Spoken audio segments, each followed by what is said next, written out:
წერან თქვენ თქვით რომ ოპოზიციის ლიდერიო ზურაბიშვილზე.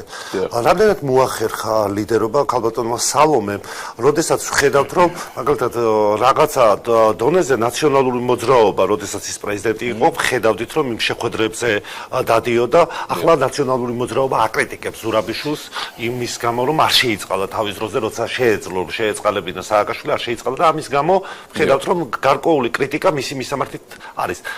რამდენად აქვს ამ ადამიანს ლიდერის ფუნქცია, რამდენად შეუძლია ლიდერობა, მიუხედავად იმისა, რომ თქვენ მისი კრიტიკოსი ხართ, მაინც ჯანსაღი კრიტიკა ყოველთვის უნდა მოსოდეს, თუნდაც ხელისუფლებას, ხო? რამდენად აღიქოთ მას, როგორც აი ძალას, რომელიც თადაც უნდა იყოს რაღაცა ისეთ ვითარებაში, რომ ანგარის გასაწევი იყოს ხელისუფლებისთვის. სწორედ აქაც ჩანს ამ ძალების მარგინალიზაცია. ჯერ ლიდერს ეძახდნენ ადამიანს, რომელიც წინ უნდა წაძღოლოდა მთელ ამ საპროცესო მოვლენებს და როგორც კი მას პრეზიდენტობის ვადა გაუვიდა, ზედაც არ შეხედეს. მაგრამ აქ ერთი რამე უნდა ითქვას და ძალიან მნიშვნელოვანი რამ, რომ ჩვენ როდესაც უყურებთ აი ესეთ ლიდერებს, ეგრეთ წოდებულ ლიდერებს, სალომე ზურაბიშვილი იქნება თუ სხვა ის პოლიტიკოსები, რომლებიც დღეს ნაციონალურ მოძრაობაში არიან და ლიდერობაზე აქვთ პრეტენზია, ადამიანები, რომლებიც 25-30 წელი არიან პოლიტიკაში და ქვეყნისთვის არაფერი პრაქტიკულად არაფერი არ გაუკეთებიათ, გარდა იმისა, რომ პირიქით ქვეყანას და საზოგადოებას მუდმივად უქმნიან პრობლემებს, მუდმივად აჯანჯღარებენ. აი წარმოიდგინეთ, უკანასკნელი 13 წლის განმავლობაში, როდესაც ქართული ოცნება მოვიდა ხელისუფლებაში, გვაქვს ეკონომიკური აღმავლობა, აბსოლუტურად ყველა დარგი ვითარდება ეკონომიკა, ვითარდება სხვადასხვა დარგები, ეს იქნება კულტურიდან დაწყებული, სოფლის მეურნეობის სხვადასხვა დარგებით დამთავრებული. და ძლივს, ასე ვთქვათ, როგორც იქნა ქვეყანა წინ წავწიეთ და რაღაც გარკვეულ დონემდე მივიყვანეთ განვითარების. და ეს ადამიანები სრულ დესტრუქციაში არიან. ამიტომ მოვიდა დრო, რომ მოხდეს პოლიტიკური ინტებლიშმენტის როტაცია.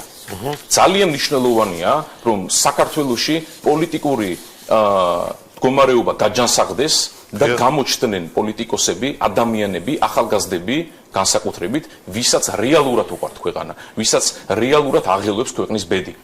შეიძლება მათთანაც იყოს ასლა სხვადასხვაობა, იყოს დისკუსია, იყოს მსჯელობა, მაგრამ როდესაც იცი რომ ის ადამიანი არ არის მოსყიდული, ის ადამიანი არ არის ფულზე გაყიდული და არ ემსახურება უცხო ძალის ინტერესებს, აქ ჩვენ გავყვებით და გავყვებით დისკუსიაში, გავყვებით მსჯელობაში. ჩვენ არ გვაქვს პრეტენზია იმაზე, რომ შესაძლებელია ყველაფერში მართლები ვართ და ყველაფერს სწორად უყურებთ. იმიტომ რომ აუცილებელია დისკუსია. პოლიტიკური პროცესი სხვანაირად ვერ განვითარდება, მაგრამ ამ ადამიანებთან, ამ ძალებთან დისკუსია შეუძლებელია. იმიტომ რომ ეს ადამიანები, ეს პოლიტიკური ძალები საკუთარ თავს არ ეკუთვნიან.